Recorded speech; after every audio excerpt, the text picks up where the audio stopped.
Paano kung sabihin ko sa'yo na ang best player sa mundo ngayon na tinatawag na alien ay kailangang mag-training sa mga parang hindi ginagawa ng kahit na sino? Si Victor Wembanyama ay may taas na 7'4" at may 8-foot wingspan. Isang frame na sobrang laki na kahit dalawang pinagpatong na average na tao ay kulang pa rin para maabot ang reach niya. Akala ng karamihan, kapag ganito ang katawan ng isang player, madali na lang para sa kanyang magdomina sa basketball. Pero sa totoo lang, ang human body ay hindi nakadesenyo para sa ganitong height. Habang tumataas ang player, mas tumataas din ang stress sa joints, spine, knees at ankles. At para kay Wembanyama, bawat galaw niya ay may mabigat na impact sa katawan habang nilalaro ang bawat NBA season games. Hindi tulad ng ibang big men tulad ni Kareem Abdul-Jabbar, Shaquille O'Neal at Patrick Ewing na madalas lang tumambay sa ilalim ng basket. Si Wembanyama ay parang guard maglaro, nagdadala ng bola, tumitira sa tres, nagde-defend sa perimeter at nagbibigay ng rim protection sa ilalim. Dahil dito, mas mataas ang physical demand sa kanya kumpara sa normal NBA players at naranasan na rin niya ang injuries issues gaya ng blood clots sa kanyang right shoulder na nagpahinto sa kanya sa second season nito. Kaya ang trainers niya kasama si Melvin Sanders ay gumawa ng ibang klase ng training approach at ayon sa kanyang trainer, mas maliksi pa si Wembanyama kaysa sa ibang point guard na nai-train niya. Para ma-develop siya, gumamit sila ng iba't ibang training methods tulad ng Kung Fu sa China, underwater treadmill workouts, chest sessions sa pagitan ng cardio, at strength training sa isang private ranch sa Texas na kilala sa pag-build ng NBA big men. Ang focus ng training niya hindi lang tungkol sa pagpapalakas, kundi sa mobility, recovery at pag-manage ng katawan nito para tumagal sa NBA. Kaya bawat part ng training ni Wemby ay nakadesign para kayanin ang katawan na iba sa normal players habang nakikipagsabayan sa mga pinakamabilis at pinakamalalakas na manlalaro sa liga. Isa sa pinaka-viral at pinaka-unusual na bahagi ng training ni Victor Wembanyama ay ang underwater treadmill. Imagine isang malaking glass tank na puno ng tubig na may treadmill sa ilalim. Sa loob nito ay ang 7'4" na si Wembanyama na nakalubog sa tubig at tumatakbo ng full speed na parang aquatic athlete habang ginagawa ang intense cardio sa controlled underwater environment. Sa unang tingin parang gimmick lang ito, pero para kay Wembanyama isa itong importanteng tools sa buong training program niya. Ayon mismo kay Wemby, ito ang biggest difference maker sa routine niya na mas mahalaga pa kaysa sa traditional weight training o skill work. Ang workout niya ay nakastructure sa high-intensity intervals, 1 minute full sprint tapos 30 seconds rest na paulit-ulit hanggang maabot ang complete exhaustion. Dahil dito napupush ang cardiovascular system niya sa limitasyon pero controlled pa rin ang impact sa katawan. Ang advantage ng training na to ay dahil mismo sa tubig. Sa lupa, bawat step ng 7'4", 235-pound na player ay nagbibigay ng stress sa tuhod, ankles, hips at spine.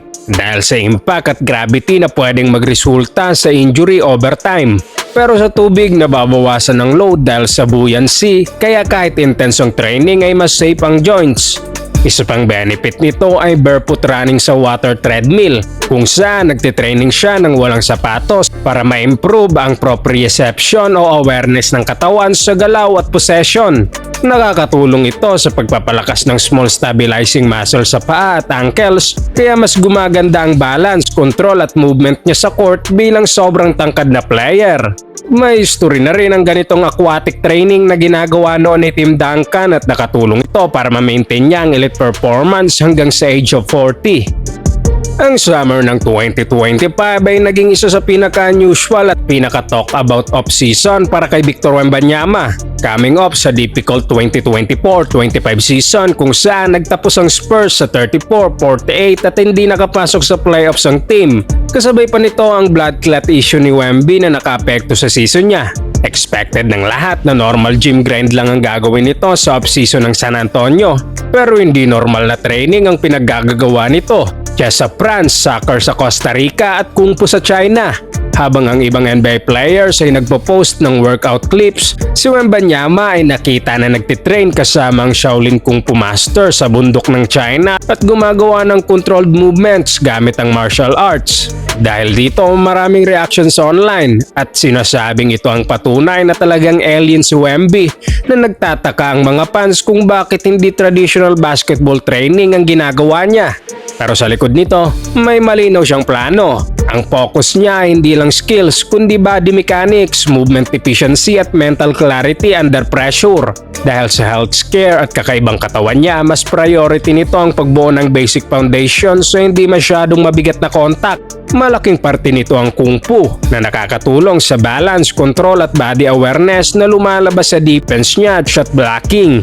Isinama rin niya ang chess para sa mas mabilis na decision making kahit pagod at soccer training sa Costa Rica para sa footwork, balance at spatial awareness. Noong 2025 bago magsimula ang NBA season, bumiyahe pa si Victor Wembanyama sa isang 400-acre ranch sa Katy, Texas malapit sa Houston. Doon, sa isang private gym na malayo sa cameras at media attention, ipinagpatuloy niya ang pagdevelop sa game niya sa isang unique na training setup. Kasama niya rito si Hakeem Olajuwon na isa sa greatest center sa NBA history. Kilala si Olajuwon sa elite footwork at signature dream shake, kasama ang up and under moves at precise drop steps na dahilan kung bakit mahirap itong pigilan sa poste. Maraming legends tulad ni Michael Jordan at Kobe Bryant ang nagpunta sa kanya para mag-training, kasama rin ang mga stars tulad ni LeBron James, Giannis Antetokounmpo at Dwight Howard. At ngayon, si Wembanyama ay sumali na rin sa grupong iyon. Kasama si Olajuwon, nag-focus siya sa post positioning, footwork at patience sa pinta.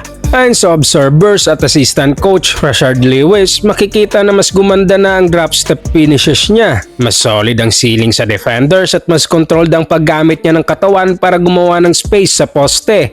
At unti-unti ring naging mas fundamental base ang laro niya, imbis na puro height at athleticism lang.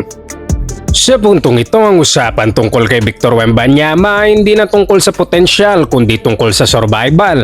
Ang mga teams ngayon ay hindi na nagtatanong kung paano siya pipigilan. Ang iniisip na lang nila ay kung paano nila makokontrol ang damage na ginagawa niya. Sa tip-off pa lang, iba't ibang depensa na ang binabato sa kanya. May early doubles, sinisiksik sa paint, may switching schemes at minsan gumagamit pa ng smaller lineups para lang mailayo sa rim. Pero wala sa mga yan ang gumagana sa buong laro.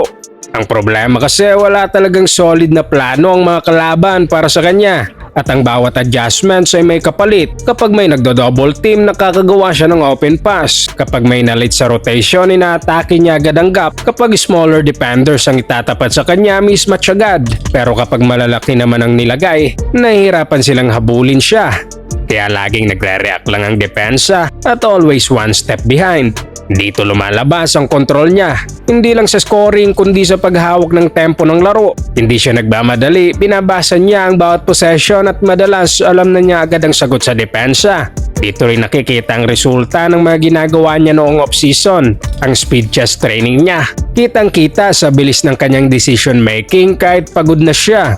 Ang Kung Fu training naman nakatulong sa balance at recovery niya after ng contact. Ang soccer footwork niya ay ramdam sa smooth na galaw nito. Hindi nagmumukhang pilit at mas mabilis niyang nababasa ang laro kaysa sa depensa. Kaya sa closing moments, imbis na bumilis ang laro niya, mas bumabagal ito.